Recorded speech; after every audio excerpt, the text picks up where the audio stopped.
Welcome back to the morning show here on Arise News. The spate of killings in ZAMFARA State found its way back in the headlines following a protest held in Abuja by a small group of Nigerians to condemn the killing of innocent people by armed bandits. 24 hours after the protest, the federal government banned gold mining in the state, which is the, well, supposedly, reportedly, the primary cause of the killings in the area, according to intelligence reports, and also deployed Operation Puff Adder, a full-scale security operative against the bandits. It didn't end there. On Thursday, the president also had a meeting with his security chiefs to end the violence. The security meeting we've just had with Mr. President today is to review the strategy that we are adopting in confronting the security issues in ZAMFARA State, especially, and other places nationwide. Well, I mean, the authorities say they are reviewing the strategy, and the military have since launched what they call Operation Kunana 4, and the police have launched Operation Puff Adder to address the security challenge in that part of the country, in ZAMFARA, in Katsina State, in southern Kaduna. Joining us now to speak on the latest update on the situation in that part of the country, in the Northwest generally, is journalist and one of the leaders of the protest that Nigerians, either in ZAMFARA or elsewhere, deserve a better life. KADARIA AHMED. KADARIA, good to see you. Hello, Ruben. Good. Thank you for having me. Thank you for agreeing to come on the morning show. Thank now, you. for somebody who has been called an apostate, who has had somebody going on Twitter saying that, you know, you deserve the death sentence for leading the protest, you look quite relaxed. Well, I must commend your courage. But you know, the work we do has meant that over the years, one has had to develop a thick skin. Because to be honest, if we were worried about what people said and if you were sort of fearful of threats, then the chances are you wouldn't do what we do.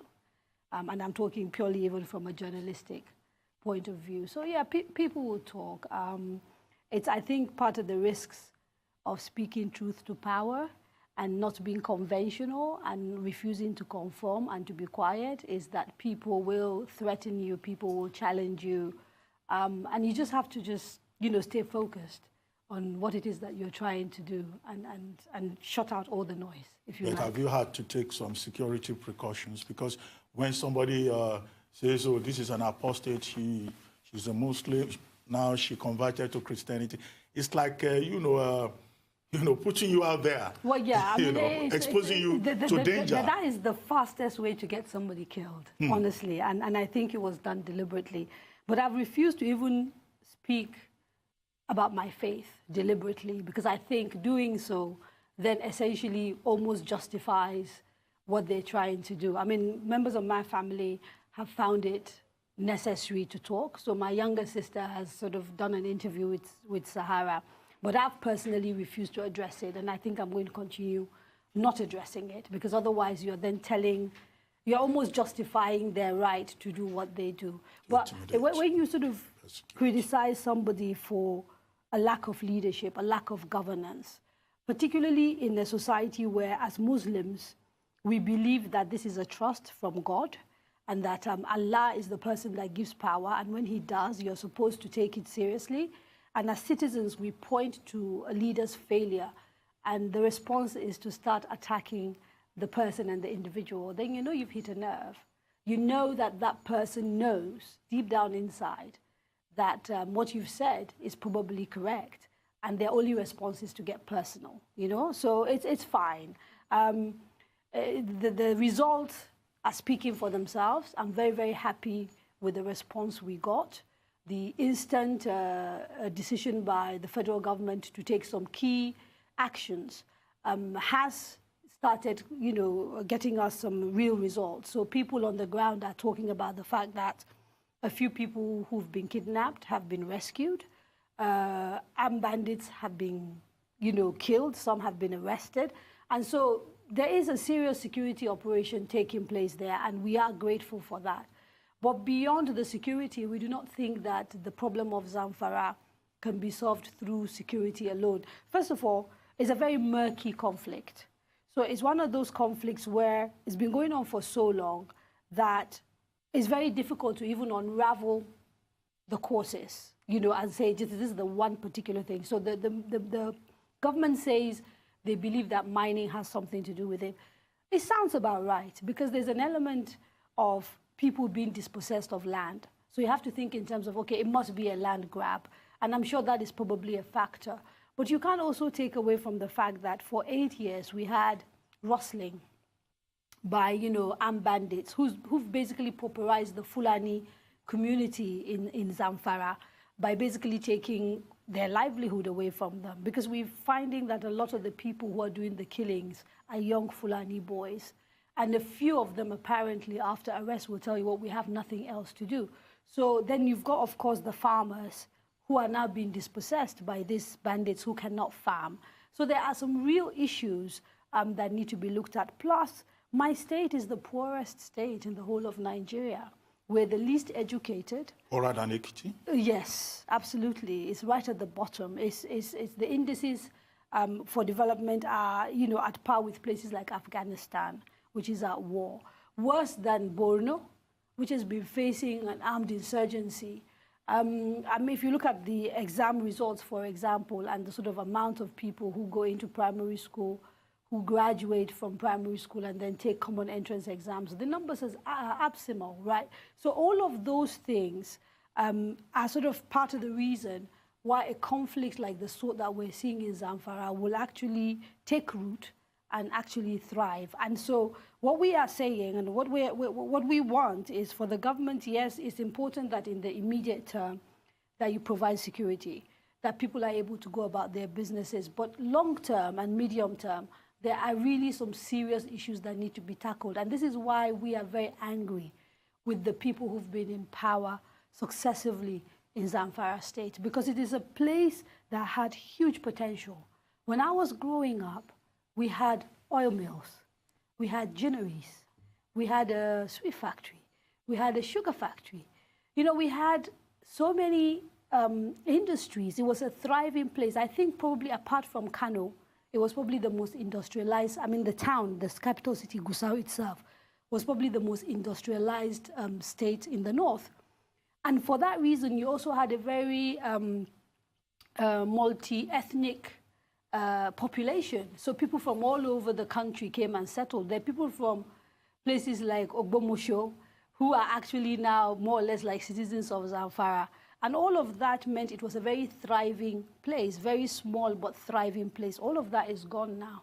And let me ask you about citizens' participation in governance, because you led this protest. Well, you know what? It was funny. I didn't actually. I was part of a protest that was set up by some amazing young girls. A girl called Mariam Ado and a girl called Taye Husseini. I think it's really important they get the credit for this, perhaps right? Your statement about the governor that put you up as I guess. So let's talk about citizen participation in governance, because we have seen, you know, in recent times in Africa, how much power the citizens have. I mean, in Zimbabwe, in Algeria, recently in Sudan, even though that is still on and not concluded. But you were part of this protest about senseless killings and destruction. And there are those who criticized you for doing this. Yes. How would you describe Nigerians? Are they docile? Okay, so I think politicians have really done a number on us. I think they have exploited our fault lines to the point where we are not able to come together as a people and confront their bad governance. When they are in authority and they are busy dividing the Commonwealth among themselves and marrying each other's children and going to big weddings, it doesn't matter that they are North or South or that they're Igbo and Hausa and Christian. The only time those things become issues is when regular Nigerians are used as an army to fight the people who are criticizing them. So it's a problem. It's a serious problem, because as a people, if we're not able to get past those differences and come together as a collective, we won't be able to hold our political class, you know, to account. And the problem of Nigeria is the political class. I am clear about it. I know people like to criticize followers, and they say, well, followers also have responsibilities. But poverty has been weaponized in Nigeria to such an extent that people are so focused on eking out a living, on doing sort of, you know, basic stuff, that it is very difficult for them to confront people in authority. There's fear. There's abuse of state agencies. If you look at the sort of things the police gets up to on our streets, all of those things mean that an average person really stands no chance of confronting government and getting away with it. And so it's understandable, I think. But I think we need to civic education is really important. We need to start letting our people know that these people work for us. They're not, you know, they go around being big men and throwing their weight around. Without us, they are nothing. And I think if we can just get the mindset of the citizen to begin to shift and understand that these people are not that important. You make them important. And so if you send them to do a job and they're not doing it well, I mean, can you imagine if you are here working for Arise and you are constantly not doing your job and the management of Arise is too scared to talk to you? I mean, how does that work? You're turning things on its head. So it's the same thing. We send you to govern, we send you to serve. And if you're not serving, we should be able to tell you that you're not serving. And if you're truly interested in your community, then you should be able to listen and change your ways. Well, let's talk about somebody who was sent to do a job, Governor Abdulaziz Yari of Zamfara State. Yes. Back in June last year, he made a public outcry to say, I'm not in charge of security. In fact, I'm abdicating my title as Chief Security Officer of the state. He said it bold and clear that I've provided operational vehicles and what they need, but nobody takes orders from me. But you said he's the most useless governor in Nigeria. So let me ask you, if you have a governor who in 8 years doesn't sit in the capital city of the state that he's governing and spends a large chunk of his time in Abuja and traveling abroad because he says he's the chairman of the Governors Forum. If you have a governor who did not provide basic primary health care for his people, and they had a meningitis outbreak, and his response to that was to say, the reason his people are getting meningitis and are dying is because they sinned against God and God is punishing them. Fornication, he said. Yes, exactly. I didn't want to use the word, but you know what I mean.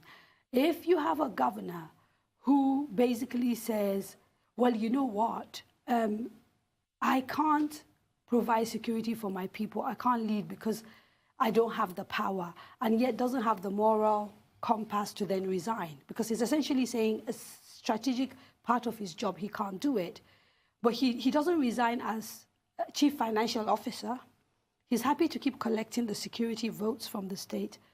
Can you tell me why I would respect and consider that governor effective? I can't.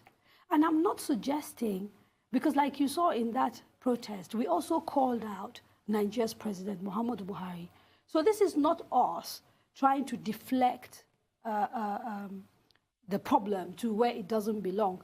We have seen governors and the role that they play despite the limitations of the Constitution, because technically they are the chief security officers of their state. If you look at a place like Kano, for example, Lagos, for example, which is where we live, and see the sort of active, proactive way in which the government of Lagos State gets involved with the security of this place. And then you look at a place like Zamfara, he talks about providing vehicles. We haven't seen them. Go and ask the people of Zamfara whether they've seen, patrol vehicles anywhere. We haven't seen them. In fact, his latest thing that he did, which was 2-3 weeks ago before we undertook this protest, was to say he was calling, I think, snake charmers and magicians, to sort out. How can I take such a governor seriously? I'm asking you, honestly, in your opinion, how would you take a man seriously? Your statement about the governor. Yes. And also your calling out President Buhari generated a lot of reactions on social media. I know. One, there are persons who say, well, yes, Abdulaziz Yari may not be an excellent governor, but perhaps there are even more useless governors in you other know parts what? of Nigeria. And then I leave their citizens to pass that judgment. I cannot talk about other places. All I can talk about is for now, you know, my focus is on my people and what has been going on in ZAMFARA, because it is one of the most underreported conflicts in the world. This is the thing. It's even difficult for anybody to tell you just how many people have died and the sort of damage that has been done, for the simple reason that until this happened, even the media was barely interested in what was going on in ZAMFARA. And so sometimes you have to do things to shock people. And that's, if that is what it has taken for the attention of the people to turn to ZAMFARA and what is going on, then I'm really happy I did it. But with President Buhari, yes, you know, some of the young people who have been responding to you, they said when you were interviewing presidential candidates, that they noticed, well, that's their opinion, that you were very friendly with President Buhari and Vice President Yemi Osinbajo. What? That you even, you know, asked them soft questions. In their view, that's what they say. I'm just quoting. No, but so let's when be, you now called him out, that what happened? Hang on. Yes. You realize I was a hero after the Buhari interview. That these same people were using memes with my face and praising me to high heaven. They were very political in this country. We are not used to people who do non-partisan journalism. Everybody assumes that you must be this way, or the people project themselves on you. I've had a long career as a journalist, starting from the BBC in London, where I spent about 12 years doing what I do. Upon coming back to Nigeria, I ran perhaps one of the most controversial but also leading investigative newspaper in Nigeria called Next. There's no one we didn't take on when Next was alive.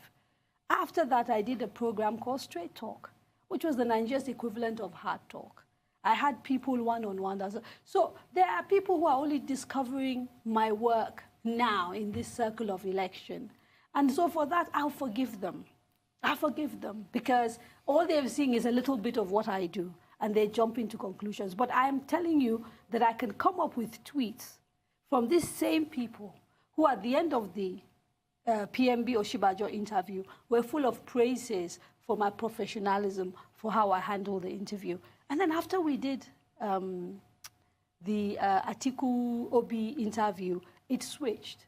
So, you know, when you just do what you do, your work will speak for you eventually. You understand what I'm saying? This is not something that I'm going to stop doing. Journalism is in my blood. I was 7 when I realized I wanted to be a journalist. So I'm going to be a journalist till the day I die. And I have a body of work. You understand what I mean? So my name is not going to be determined by one interview. There are people who will politicize it, and it is fine. Like I said, you don't do what I do if you really pay attention to noise. Quite correct. Well, one of the cardinal promises of President Muhammadu Buhari is security. Yes. And after the elections, we've seen a spate of insecurity, not just in ZAMFARA, the Northwest, and in fact, some other parts of the country. What do you think that we're doing wrongly? What do you think that President Muhammadu Buhari is doing wrongly? I mean, there have been calls for him to sack. Well, I was about to say, you know, I think, look, like I said, again, a bit like I said, you know, if you were not doing what Arise management asked you to do, I'm sure you'll be out on your ears. It's the same thing. If you've employed people be out of to do certain things, and it is clear that they're not doing it, or at least their efforts, you know, we can't tell. It's possible they're trying. It's possible, but maybe they're not up to it. I don't know if you understand what I'm saying. So there's nothing wrong with saying, look, I've given you 3 years, 4 years to try and get a handle on this problem, and you haven't. I'd like to bring in a new set of people.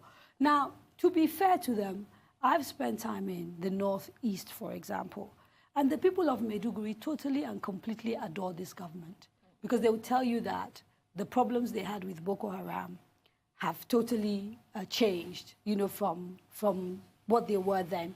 But the point is that security isn't only about the insurgency, internal security. So if you've got killings in rivers, if you've got Kaduna, you know, people, sectarian killings in Kaduna, if you've got, then there's certainly a major problem.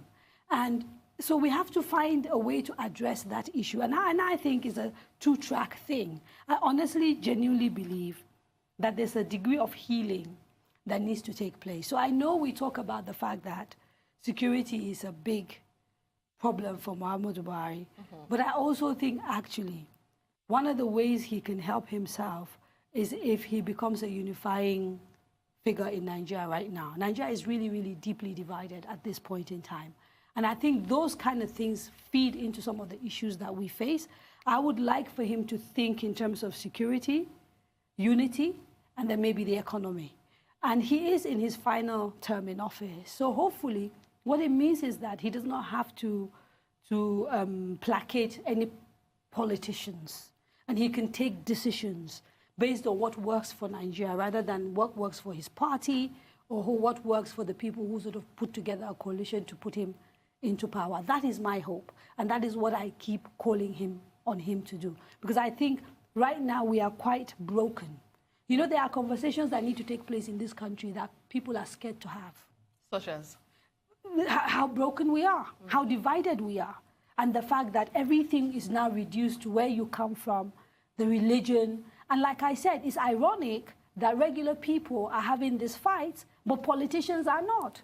You know, but they exploit these lines, you know, very effectively. And they've succeeded in basically dividing us. I'm lucky. You know, I'm married to a Yoruba man. So I kind of have a leg in here, right? And I sort of sit down with Yoruba people. I have a lot of, like, very close Igbo friends. So in many ways, the way I move around Nigeria, not many people have that privilege. So if I have a leg in the south and a leg in the north, and I'm able to sort of sit down and have, you know, frank conversations with people. And when we are in our safe spaces, you'll be shocked at the things we say about people who are not supposedly from our place. Let me ask you a question about women. Yes. Particularly women in politics. Yes. Amina Mohammed was at the, you know, Amina Mohammed, the UN Under Secretary General. Yes, my big sister. She was in Abidjan recently at the event by Mo Ibrahim Foundation. Yes. And she was saying, well, in Nigeria, it's not a glass ceiling that exists for women in politics. It's actually a concrete ceiling that we need to break. Yeah. And that was proven in this last election. Take the National Assembly. In the terms numbers of are representation, diminishing, isn't by it? 50%. Yes. Indeed, you know. But what do you think we can do? Because we've hosted so many women in politics on this program. They had great hopes before the 2019 elections. But instead of recording greater success, we saw a further devaluation in terms of women representation in public life. So there's a few things going on, and people are not going to like me saying this. The majority of politicians in Nigeria go into power for state capture. People run for office not because they genuinely care about their communities and to look after their communities, but because being in office guarantees a certain lifestyle, a certain income. Nigeria has got to be the only place in the world where the richest people are people who are not inventors, they're not businessmen, they are people who all their life have held public office. It's a problem. And so that, yes, so that tends to sort of influence the mindset that you have. Because if you genuinely care about your communities, you can't be ignoring 50% of that community.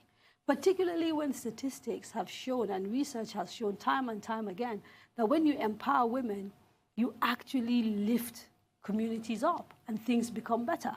And so that is part of the reason why it is very difficult for women to make a breakthrough. I also think women need to stop playing. So the rules are all set by men.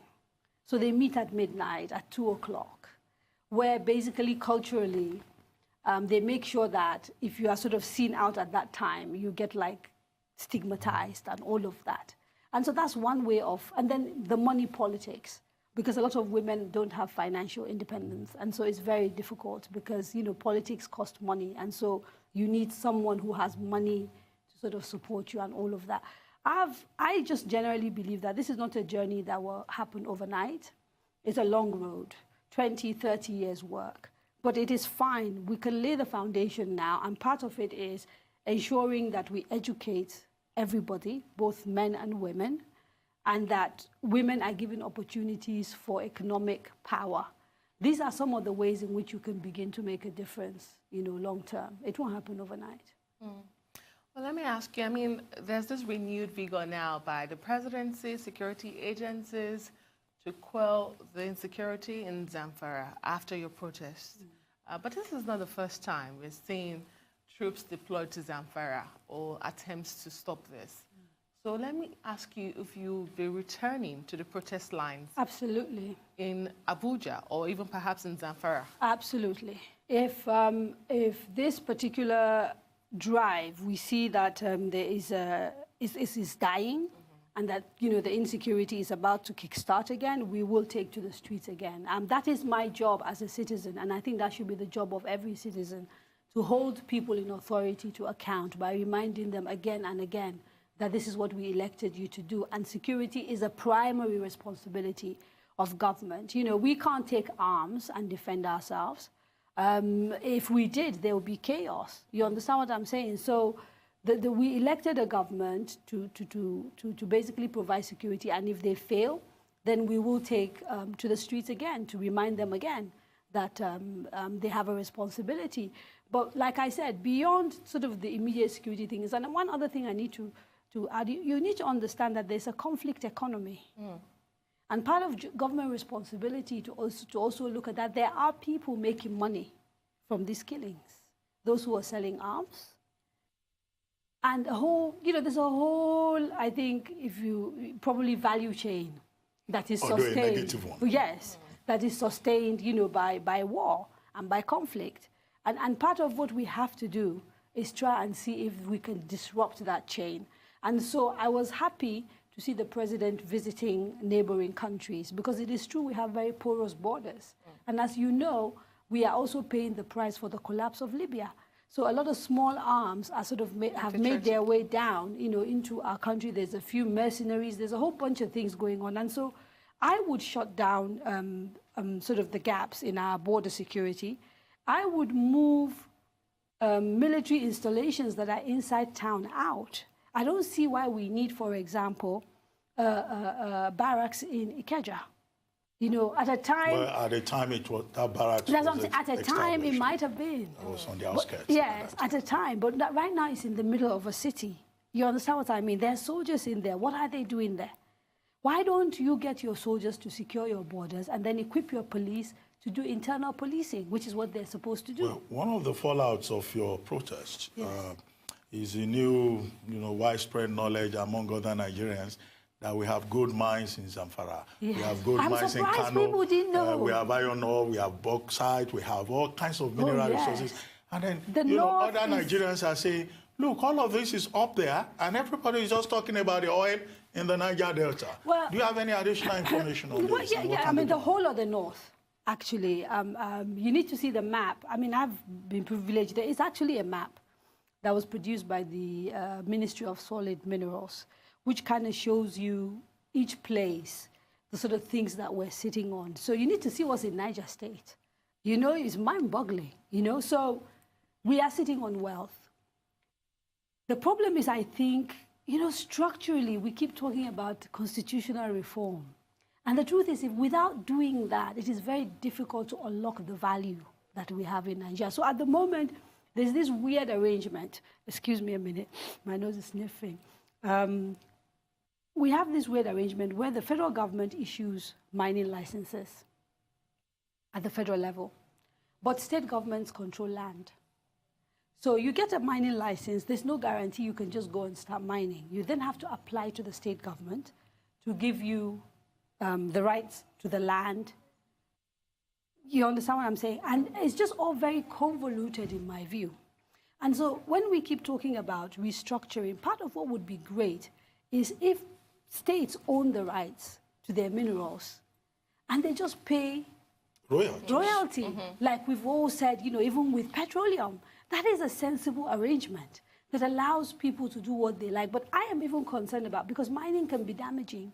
I don't know if you remember how illegal mining led to the lead poisoning of my people again in ZAMFARA. Again, right? So part of the reforms include making sure, and the thing is, if you exploit this properly, what you then do is you put standards in place. You put protection for your people so that if mining is done, the environment is taken into account, the health of your people is taken into account, and you can bring best global practice to what you're doing. But as long as it is still this shady thing that you're doing, then you don't get the best of it in terms of, you know, the resources. They don't come to you, the people, the government. Your people keep getting hurt. And you end up with cowboys. It's like being in the Wild Wild West. People trying to exploit these resources illegally, legally, but in ways that are damaging. Well, thank you, KADARIA. Before we let you go, I have one quick question for you. Are there plans for KADARIA AHMED to go into politics in Nigeria? Perhaps the first will be governing ZAMFARA? No. No. No. Okay. No. It's more important to be out here giving them hell. and leading the protesters at the barricades. There's enough politicians in Nigeria. Sure. Yes. Great. We need more active citizens.